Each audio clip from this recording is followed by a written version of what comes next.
Capítulo 7. O Santuário Esquecido. A entrada para os antigos túneis ficava escondida sob uma lápide quebrada no cemitério de Bunhill Fields, entre musgos e raízes retorcidas. Com a ajuda de Thorn, Bones removeu a pesada pedra e acendeu a lanterna. Um lance de escadas espiralava para as profundezas da terra como a garganta de uma criatura esquecida. Isso foi escavado pelos fundadores? Bones sussurrou, a lanterna tremendo em sua mão. Não, isso é anterior, muito anterior, respondeu Thorn, com um brilho sombrio nos olhos. Os guardiões apenas selaram o que já existia aqui. Degrau após degrau, a dupla desceu entre o cheiro de umidade e podridão antiga. Os sons da cidade desapareceram. O mundo acima parecia um sonho distante. Finalmente, alcançaram uma câmara circular escavada em pedra negra, onde velhas tochas apagadas se alinhavam nas paredes. No centro, um altar de obsidiana com inscrições em latim arcaico e símbolos esquecidos do folclore celta. Esse lugar, Bones murmurou, é um templo. É o Santuário do Véu, disse Thorn, aproximando-se do altar. O último bastião contra o que chamavam de aquele que não deve retornar. Cada guardião trazia seu medalhão aqui para selar um fragmento do poder antigo. Bones se aproximou, observando os entalhes. Havia 7 encaixes circulares ao redor do altar, todos vazios. Ele está tentando quebrar o selo? Reunir os medalhões e libertar essa coisa? Thorn assentiu sombrio.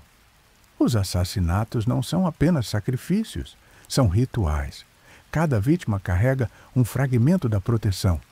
Cada medalhão recolocado aqui, fora da ordem correta, desfaz o véu.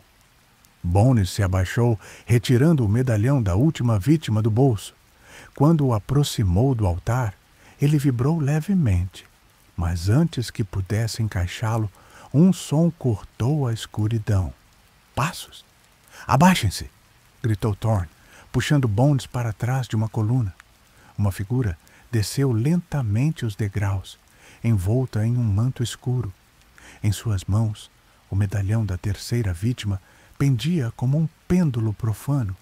Seu rosto estava coberto por uma máscara de couro costurada com linhas prateadas em forma de runas. Bones segurou o fôlego. O ar ficou mais denso, mais frio. Ele veio até aqui? Sussurrou. Mas por quê? Thorn estreitou os olhos. Para completar o que começou? E para nos eliminar, talvez. A figura caminhou até o altar e recitou palavras no idioma que fazia o chão vibrar. A pedra negra brilhou em vermelho escuro. O medalhão que carregava flutuou por um instante e se encaixou em uma das aberturas com um clique seco. 1 de 7. Bones se preparou para sacar a arma, mas Thorn o deteve com um gesto. Se o atacarmos agora e ele morrer com os medalhões em mãos, podemos perder a chance de desfazer o ritual. Precisamos segui-lo, descobrir onde estão os outros. Ele tem aliados? Com certeza. Ninguém consegue tudo isso sozinho. Talvez uma nova ordem ou uma antiga que nunca morreu. A figura murmurou mais algumas palavras, depois se virou e subiu os degraus, desaparecendo novamente na escuridão acima. Bones engoliu em seco. O tempo estava se esgotando. Se o assassino conseguisse completar o ritual, não haveria prisão ou justiça. Haveria apenas um despertar. Precisamos achar os medalhões restantes e rápido, disse Bones. Descobrir quem está por trás da máscara, completou Thorn. Eles se entreolharam. O silêncio do santuário era absoluto, como o ar antes da tempestade. Capítulo 8. O Arquivo de Sombras. O Museu Britânico repousava sob o manto noturno como uma fortaleza silenciosa. As luzes de segurança lançavam sombras inquietas sobre os corredores desérticos, onde os ecos dos passos de Bones e Thorn soavam como murmúrios do passado. Tem certeza de que é aqui? Bones perguntou, seguindo por entre sarcófagos e relíquias esquecidas. Thorne respondeu com um aceno firme, guiando-o até uma ala trancada, camuflada entre exposições etruscas. Ele retirou uma chave antiga de seu sobretudo e a encaixou em uma fenda quase invisível na parede. Com um rangido profundo, um painel deslizou para o lado, revelando uma escada estreita que descia ao subterrâneo. Isso não faz parte do acervo público, imagino, disse Bones, ajustando o colarinho. Isso aqui é anterior ao próprio museu, respondeu Thorne.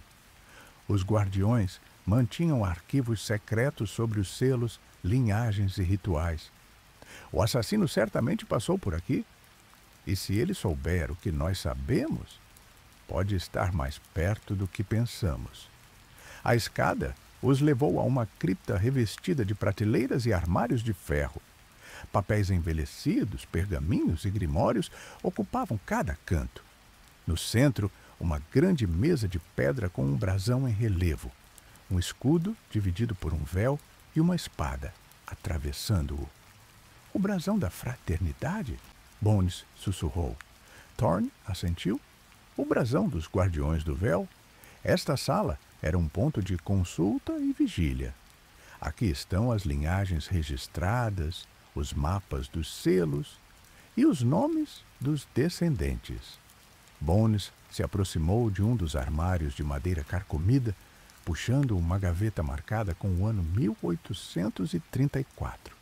Dentro, uma sequência de fichas meticulosamente escritas. Ele vasculhou com cuidado até encontrar um nome que o fez congelar.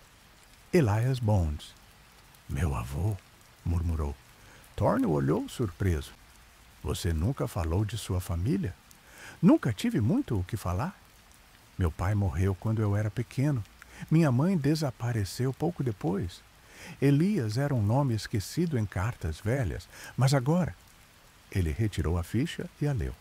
Elias Bones, iniciado. Portador do terceiro selo. Localização. Confidencial, vigiado. Herdeiro, não identificado. Herdeiro não identificado? Bones balançou a cabeça. Isso significa que ele sabia. Sabia que eu era parte disso e nunca me contou. Michel, você não está aqui por acaso.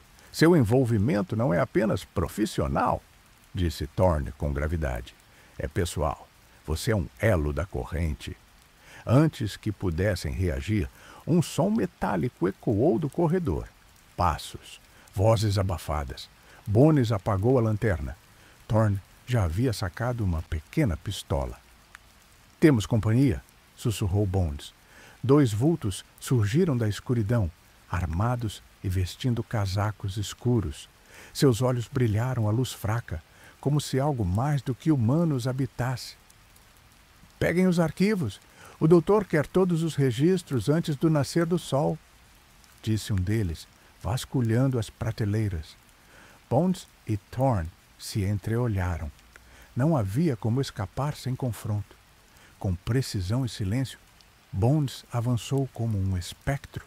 Um golpe certeiro nocauteou o primeiro intruso, enquanto Thorne lidava com o segundo. Um disparo ecoou, ricocheteando na pedra. Gritos abafados. Em segundos, o silêncio retornou.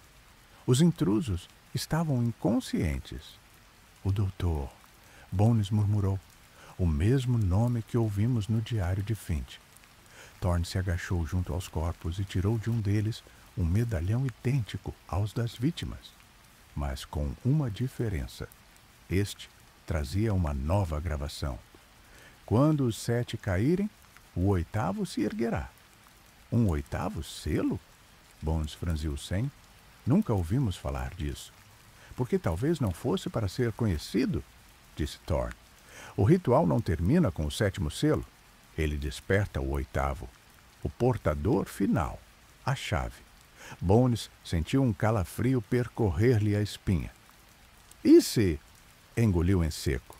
E se o 8º for alguém vivo? Thorne permaneceu em silêncio. Lá em cima, Um sino distante bateu 3 vezes. Era hora de sair dali antes que reforços chegassem. Bones pegou o medalhão novo e enfiou no bolso. Um pressentimento escuro crescia dentro dele. Talvez o assassino não estivesse apenas quebrando selos. Talvez ele estivesse despertando algo que dormia dentro do próprio Mitchell Bones. Capítulo 9. Risos infantis. O frio cortava Londres com garras invisíveis quando Michel Bones parou diante da velha casa de tijolos avermelhados em Lambeth. As janelas estavam lacradas, a madeira da porta principal empolada pela umidade. Ainda assim, havia algo na estrutura decadente que fazia seu coração acelerar. "Faz quanto tempo desde que esteve aqui?" perguntou Thorne, observando os degraus rachados. "Mais de 30 anos", respondeu Bones. "Depois que minha mãe desapareceu, nunca mais voltei. O assistente social dizia que era melhor assim, mas meu avô, Elias, ele morava aqui antes de tudo desmoronar." Com um rangido, Bones empurrou a porta. A escuridão os envolveu como um véu denso, mas o detetive não hesitou. Cada passo pelo corredor empoeirado era uma viagem por memórias nebulosas. Risos infantis, cheiro de pão recém-assado, sombras atrás das cortinas. No fundo da casa, uma lareira apagada escondia um painel solto. Bones ajoelhou-se e, com dedos trêmulos, retirou a madeira frouxa, revelando um compartimento secreto. Dentro havia uma caixa de carvalho com o brasão dos Guardiões do Véu entalhado na tampa. Ele a abriu devagar. Dentro encontrou uma carta dobrada, um medalhão semelhante aos que vinham aparecendo nas vítimas, e um pequeno diário com capa de couro puído. Bones desdobrou a carta. Era da sua mãe. "Michel, meu amor, se algum dia encontrar isso, é porque a verdade te alcançou. Eu tive que desaparecer para protegê-lo. Seu avô te preparava para algo que você ainda não podia compreender. Os guardiões caíram um a um. Há forças que querem usá-lo, assim como tentaram me usar. Fuja desse destino se puder, mas se não puder, seja mais forte do que eu fui." O silêncio caiu pesado sobre a sala. Thorne se aproximou devagar. "Sua mãe fazia parte da fraternidade?" "Parece que sim", murmurou Bones, fechando os olhos. "E ela sabia que tudo acabaria chegando a mim." Ele abriu o diário. Nas primeiras páginas, Elias Bones registrava nomes, datas e rituais. Mas algo chamou a atenção de Michel. Um trecho marcado com tinta vermelha. O 8º selo não é um objeto, mas um herdeiro, um receptáculo, um soldado moldado desde o ventre para proteger ou destruir, o escolhido, e ele carrega o sangue dos 8. "O 8º? Sou eu?" Bones perguntou, a voz embargada. "Você é o descendente de Elias. E pelo que sabemos das vítimas, todas eram herdeiras de membros fundadores. Se você carrega sangue de mais de um, talvez carregue o de todos", disse Thorne, em voz baixa. "O assassino está matando para impedir que o 8º desperte. Mas e se ele quiser fazer exatamente o contrário?" Antes que Thorne respondesse, um estrondo vindo dos fundos da casa os fez se virarem de sobressalto. Um vulto coberto por uma capa escura rompeu uma das janelas laterais, atirando algo contra a parede. Uma pequena cruz de ferro cravada com runas. Ela começou a brilhar em um tom avermelhado, pulsando como um coração maligno. "Saiam daí!" gritou Thorne, puxando Bones pela gola do sobretudo. A parede explodiu em chamas esverdeadas, derrubando vigas e enchendo o ar de fuligem e estilhaços. A casa, como as verdades que ela guardava, começava a desmoronar. Eles escaparam pela lateral, ofegantes, com o diário e o medalhão em mãos. No beco, não havia sinal do invasor. Michel Bones olhou para o céu carregado. sentindo o peso do destino em cada respiração. Agora ele sabia. Não era apenas um detetive atrás de um assassino. Era a última peça de uma guerra esquecida. E o relógio estava correndo.